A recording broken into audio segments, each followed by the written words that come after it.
नमस्कार साथियों व प्यारे विद्यार्थियों, मैं मीनू आसरी ठिकोर पीजी कॉलेज के ITTDED ऐप पर आप सभी का स्वागत करती हूँ।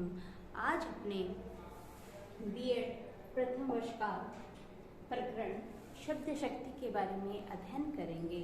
तो शब्द शक्ति पढ़ने से पहले हमें पता होना चाहिए कि शब्द शक्ति कहते किसे हैं। तो ऐसी शक्ति जो शब्द के अर्थ को या कार्य के अंदर जो शक्ति निहित है उसके अर्थ को बताने वाले शब्द को शब्द शक्ति कहते हैं। जैसे अपने पढ़ते हैं यहाँ शब्द के अर्थ का जो शब्द है उस शब्द के अर्थ का बोध कराने वाली, मतलब हमें उसका ज्ञान कराने वाली शक्ति को शब्द शक्ति कहते हैं। शब्द शक्ति के अर्थ का बोध कराने का व्यापार है। तो यहाँ पर शब्द शक्ति शब्द के अर्थ का बोध कराने वाला व्यापार है। तो अपने देखते हैं कि शब्द के कितने प्रकार होते हैं। तो शब्द, क्योंकि पूरी की पूरी शब्द शक्ति शब्द पे ही निहित है, तो इसलिए हमें शब्द शक्ति को समझने पहले इसके शब्द के प्रकार को जानना अनिवार्य है। तो देखते हैं कि शब्द शक्ति के 3 प्रकार होते हैं शब्द के। तो पहला शब्द होता है वाचक शब्द, दूसरा है लक्षक शब्द, तीसरा है व्यंजक शब्द। तो इसी प्रकार शब्द 3 हैं। पहला आपने पढ़ा वाचक शब्द। तो वाचक शब्द जो बोलने वाला वाचक है, सीधा सीधा अर्थ जिसे ग्रहण किया जाए, मुख्य अर्थ जो ग्रहण किया जाए उसे वाचक शब्द कहते हैं। और लक्षक शब्द वह शब्द होते हैं जो अपने लक्ष्यार्थ, जो अपना लक्ष्य है, उस शब्द के माध्यम से अपन उसका अर्थ ग्रहण कर सके, उसे लक्षण शब्द कहते हैं। और व्यंजक शब्द वे होते हैं जो न ही वाचक का भाव देते हैं न ही लक्षक का, वो किसी तीसरे अन्य का भाव व्यक्त करे, वहां पर व्यंजक शब्द होते हैं। इसी प्रकार अब हम देखते हैं अर्थ 3 प्रकार के होते हैं। पहले अपने ने पढ़ा कि शब्द 3 प्रकार के होते हैं, क्योंकि शब्द के अर्थ का बोध कराने वाली शक्ति को शब्द शक्ति कहते हैं। इससे पहले अपनों ने पढ़े शब्द 3 थे। अब अपने पढ़ते हैं जो यहाँ पर अर्थ दे रखा है। अर्थ 3 प्रकार के होते हैं। पहला है वाच्यार्थ, दूसरा लक्ष्यार्थ, तीसरा है व्यंग्यार्थ। तो वाच्यार्थ का अर्थ क्या होता है कि बोलने वाला जो सीधी सीधी बात कह रहा है वो एकदम अपने को समझ आ जाए, जो वाच्य है उसका वो हम सीधा उसका अर्थ ग्रहण कर ले। फिर लक्ष्यार्थ कि किसी लक्ष्य को आधार बनाकर अपने बात को कहें, तो वहां पर कौन सा आएगा लक्ष्यार्थ की इसमें सीधा अपना लक्ष्य निर्धारित होता है। व्यंग्यार्थ कि हम उसके अंदर एक व्यंग्य के आधार पर या फिर ध्वनि सिद्धांत के आधार पर हम ऐसी बात कहते हैं कि उसका ना तो वाचार से संबंध होता है न ही अपने जो लक्ष्य निर्धारित करते हैं उससे संबंध होता है, इसका तो किसी अन्य से संबंध होता है। जैसे अपने देखते हैं शब्द और अर्थ के अनुसार शब्द शक्तियां भी 3 प्रकार होती है। तो अपने पहला अपनों ने पढ़ा शब्द कितने प्रकार, 3 प्रकार के। फिर अपनों ने पढ़ा अर्थ 3 प्रकार से। अब उसी प्रकार अपने पढ़ते हैं शब्द और अर्थ के आधार पर शब्द शक्ति 3 प्रकार की होती है। देखते हैं कौन कौन सी। अब देखते हैं कि वाचक शब्द का संबंध वाचार से होता है, कि वाचार से हम वाचक से जो सीधे सीधे वाचक शब्द है उससे हम सीधे वाचार्थ पर पहुंचते हैं। वाचार से हम सीधे कौन सी शब्द शक्ति, अभिधा शब्द शक्ति पर पहुंचते हैं। अभिधा का मतलब यही होता है कि सीधी सीधी जो बात कही जाए और जो श्रोता या पाठक उसे सीधा सीधा उसका अर्थ लगा ले, उसे कोई कठिनाई ना हो, तो वहां पर अभिधा होगी। उसी प्रकार लक्षक शब्द पहले शब्द आया, फिर क्या आया अर्थ आया। लक्ष्यार्थ कि पहले उस शब्द का लक्ष्य क्या था, फिर अपने को लक्ष्य पता चला, फिर उसी शब्द का लक्ष्यार्थ के अनुसार अर्थ क्या निकल रहा है। फिर क्या है लक्षणा कि शब्द और अर्थ के आधार पर उसके लक्षण क्या निकले, तो वहां पर कौन सी हो जाएगी लक्षणा शब्द शक्ति। फिर तीसरे नंबर पे आती है व्यंजक शब्द। व्यंजक का किसके साथ संबंध होता है? व्यंग्यार्थ, मतलब जहाँ पर व्यंग्य भरी उक्ति या फिर तीसरा अर्थ निकाला जाए वहां पर व्यंग्यार्थ। जहाँ पर व्यंजक शब्द और व्यंग्यार्थ हो तो वहां पर व्यंजना शब्द शक्ति होती है। अब अपने इसके आगे अध्ययन करते हैं। सबसे पहले अपने पढ़ेंगे अभिधा शब्द शक्ति। तो इसकी परिभाषा पढ़ते हैं। अनेकार्थों शब्द में एक अर्थ की भक्ति तिहि वाच्यार्थ को कहे सजन अभिधा शक्ति। तो यहाँ पर इसका साक्षात अर्थ, सांकेतिक अर्थ, मतलब जो बात कह रहे हैं उसका संकेत के आधार पर सीधा ही अर्थ बताया जा रहा है। कैसे कि मुख्यार्थ या वाच्यार्थ को प्रकट करने वाली शब्द शक्ति अभिधा शब्द शक्ति कहलाती है। जैसे किसी पंक्ति आ गई तो उसका सीधा सीधा मुख्य अर्थ हमें बताया जा रहा है कि जैसे गाय दूध देती है। तो जब हम इस उदाहरण को देखते हैं तो इसे देखते ही जो इसका मुख्य अर्थ क्या है कि गाय दूध दे रही है, इस उदाहरण को देखते ही हम सीधा उसका अर्थ ग्रहण कर लेते हैं। तो वहां पर क्या हो जाएगी? अभिधा शब्द शक्ति। इस अभिधा शब्द शक्ति को प्रथमा एवं अग्रिमा शक्ति भी कहते हैं। प्रथमा मतलब जो, क्योंकि तीन शब्द शक्ति है, पहली कौन सी? अभिधा, दूसरी लक्षणा, तीसरी व्यंजना, तो इसलिए इसे प्रथमा व अग्रिमा शब्द शक्ति भी कहते हैं। तो इसमें है मुख्यार्थ की बोधिका होने के अतिरिक्त यह शक्ति पद और पदार्थ के पारस्परिक संबंध का भी ज्ञान कराती है। जैसे अपनों इसका उदाहरण पहले ही देख लिया कि गाय दूध देती है, उसी प्रकार हम देखते हैं दूसरा उदाहरण कि मोहन पढ़ता है।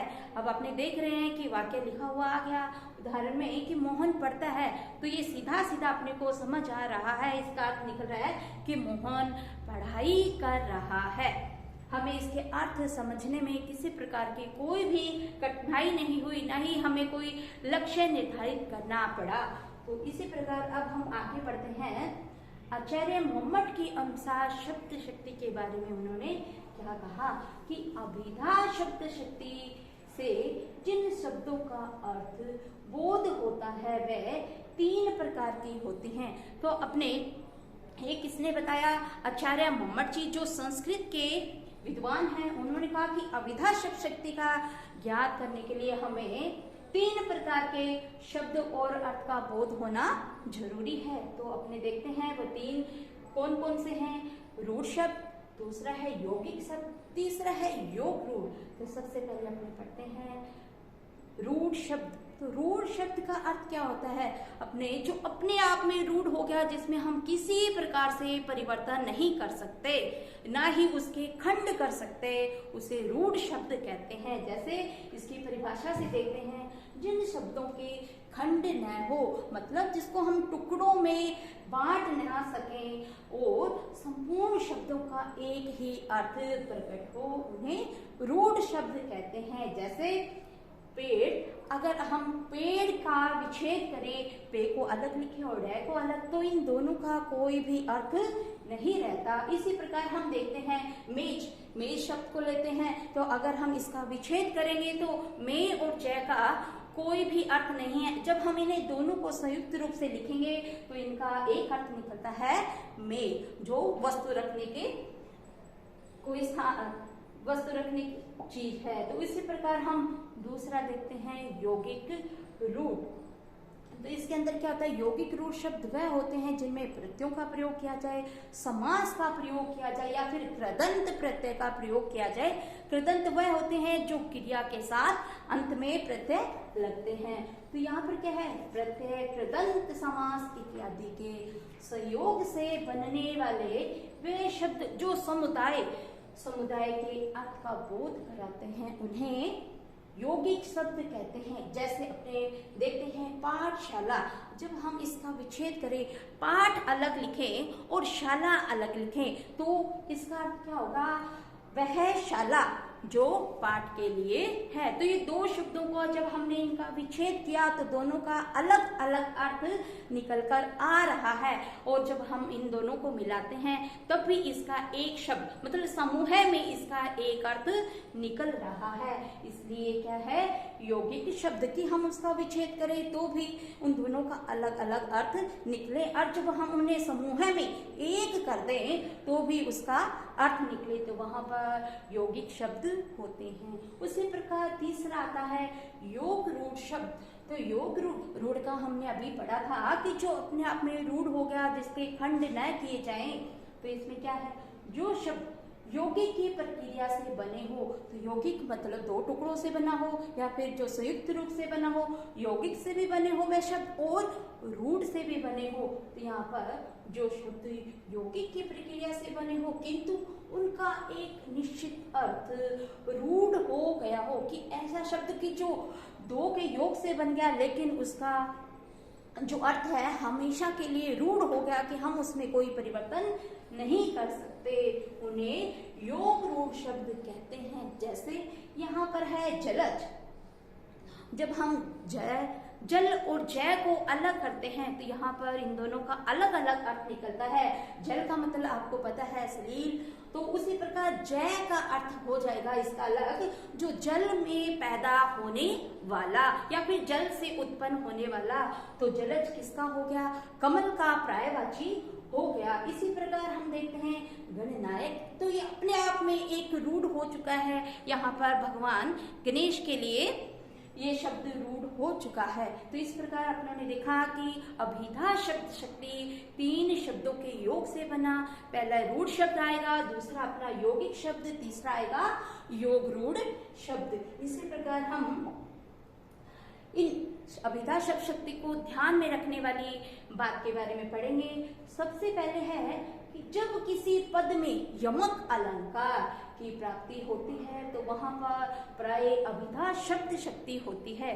तो यमक का अपनों ने अलंकार में पढ़ा कि एक शब्द जिसकी बारी बारी में पुनरावृत्ति हो तो वहां पर कौन सा यमक अलंकार होता है। शब्द तो एक होगा लेकिन उसकी पुनरावृत्ति हो रही है, लेकिन उस शब्द का अर्थ भिन्न भिन्न होगा। जैसे एक उदाहरण अपने देखते हैं कि कनक कनकते सोगुनी मादकता दिखाए, जो खाए वो राय, वो पाए वो राय। तो यहाँ पर एक कनक का अर्थ सोना है और दूसरे का धतूरा, तो एक शब्द होने के कारण लेकिन अर्थ भिन्न भिन्न होने के कारण यहाँ पर यमक अलंकार होगा। तो इस प्रकार हम इसकी पहचान कर सकते हैं। फिर दूसरी पहचान है, कभी कभी उत्प्रेक्षा अलंकार के पदों में भी उनका मुख्य अर्थ ही प्रकट होता है। अतः इस अलंकार के पदों में भी प्राय सदैव नहीं, कभी कभी, सदैव हमेशा नहीं, कभी कभी अभिधा शब्द शक्ति होती है। तो यहाँ पर उपमेय में उपमान मान लिया जाता है। जैसे मानो मुख चंद्र है, तो यहाँ पे मनो मानो झनु झनु शब्द प्रयोग किए जाते हैं, तो वहां पर उत्प्रेक्षा अलंकार होता है। तो अब उपमेय और उपमान कैसे पहचान करेंगे। उपमेय मतलब जो सजीव वस्तु होती है, और उपमान मतलब जिससे हम तुलना करते हैं, प्रकृति की जो भी वस्तु होती है जिससे हम तुलना कर रहे हैं वो उपमान होता है। यहाँ पर मैंने बताया कि मुख चंद्र है, मुख क्या है, उपमेय मुख, क्योंकि वो सजीव है, हम उसकी तुलना किससे कर रहे हैं, चंद्रमा से, तो मुख मानो चंद्रमा है। तो यहाँ पर उत्प्रेक्षा अलंकार भी कभी कभी अभिधा शब्द शक्ति में प्रयोग किया जाता है। इसी प्रकार हम आगे देखते हैं, दूसरी शब्द शक्ति है लक्षणा दूसरी शब्द शक्ति है लक्षणा शब्द शक्ति। तो लक्षणा का अर्थ हम पढ़ेंगे कि जहाँ मुख्य अर्थ में बाधा, हमने अभिधा में पढ़ा कि मुख्य अर्थ की जो बात कहना चाह रहा है, हमें जो मुख्य बात थी वो सीधी सीधी बताता है, लेकिन जब हम लक्षणा पढ़ते हैं इस लक्षणा के अंदर मुख्य अर्थ में बाधा उपस्थित होने पर रूढ़ी अथवा प्रयोजन के आधार पर, तो रूढ़ी का अर्थ तो मैंने बताया जो हमेशा से परंपरा से चली आ रही है, एक तो वो शब्द शक्ति हो जाएगी लक्षणा के अंदर, एक दूसरी है प्रयोजन।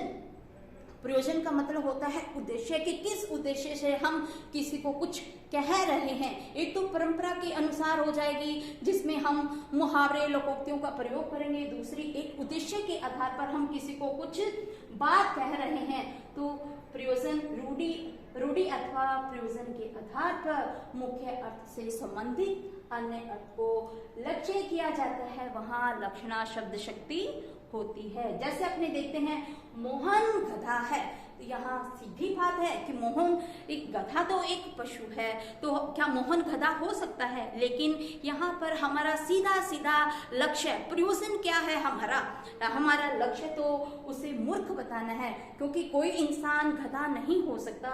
लेकिन यहाँ पर अपनों ने किसका प्रयोग किया, प्रयोजन का। हमारा उद्देश्य क्या है, उसे मूर्ख बताना, इसलिए यहाँ पर कौन सी शब्द शक्ति, लक्षणा शब्द शक्ति।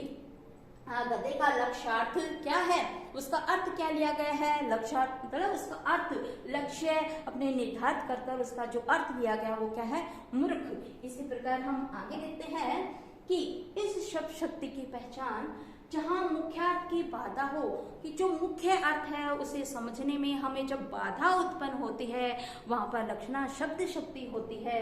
फिर है मुख्यार्थ से संबंधित लक्ष्यार्थ हो, कि जो हमारा मुख्य अर्थ है लेकिन उससे संबंधित जो हमारा लक्ष्य है, हमने लक्ष्य निर्धारित कर लिया, उससे संबंधित अर्थ बताया जाए तो वहां पर भी लक्षणा शब्द शक्ति होती है। फिर देखते हैं जहां रूढ़ि अथवा प्रयोजन हो तो लक्षणा शब्द शक्ति होती है। तो लक्षणा शब्द शक्ति के रूढ़ि और प्रयोजनवती के आधार पर भी अन्य भेद होते हैं। तो पहले अपने देखते हैं कि सिंह अखाड़े में उतर रहा है, तो यहाँ पर क्या शेर अखाड़े में नहीं आ सकता, लेकिन हमारा लक्ष्यार्थ सीधा सीधा क्या बताया जा रहा है कि सिंह, यहाँ पर सिंह अखाड़े में उतर रहा है, सिंह कभी अखाड़े में नहीं उतरता। यहाँ पर सिंह का मतलब क्या है, लक्ष्यार्थ हम यहाँ पर क्या करें, वीर पुरुष के लिए यहाँ पर ये रूढ़ हो गया है, क्योंकि परंपरा से चली आ रही है कि जो वीर पुरुष होते हैं उन्हें सिंह मतलब शेर की उपमा से नवाजा जाता है। इसी प्रकार हम आगे देखते हैं शब्द शक्ति। जो हम लक्षणा शब्द शक्ति पढ़ रहे थे, तो लक्षणा शब्द शक्ति काफी भागों में विभाजित है। तो पहला है अभी रूढ़ि लक्षणा, दूसरी है प्रयोजनवती लक्षणा, फिर आगे प्रयोजनवती के भी और भागों में विभाजित है। तो पहली कौन सी है, गोणी लक्षणा, फिर है शुद्धा लक्षणा, फिर गोणी के भी आगे दो भाग हैं, सारोपा लक्षणा और साध्य अवसाना। इसी प्रकार शुद्धा लक्षणा के भी दो भेद हैं, उपादान लक्षणा और फिर दूसरा भाग है लक्षण लक्षणा। तो इस प्रकार हमने आज लक्षणा शब्द शक्ति का एक भाग पूर्ण किया, इसका दूसरा भाग हम कल फिर से पढ़ेंगे।